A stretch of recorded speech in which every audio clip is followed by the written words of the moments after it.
Welcome to TechLeaper channel. In today's video, I'll show you how to update your password or change your password in Slack. Now, at first, just go ahead and open up your Slack software, or just go ahead and open up the browser version of Slack. Then just log into your account. Then just select any of the workspace. I'm gonna select this one for myself. Then just wait for the workspace to launch fully.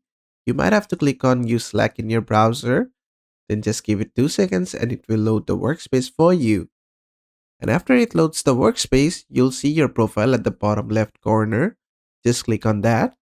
Then just click on Profile. And from here, click on the More Actions icon or the three dot icon. Then just click on Account Settings.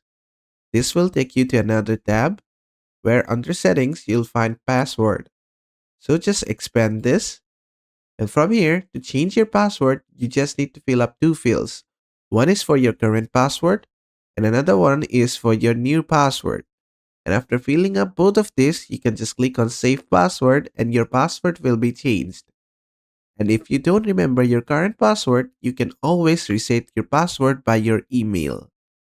And basically that is it. And that is how to change your password on Slack. I hope this video was helpful. If it was, please give it a thumbs up and don't forget to subscribe.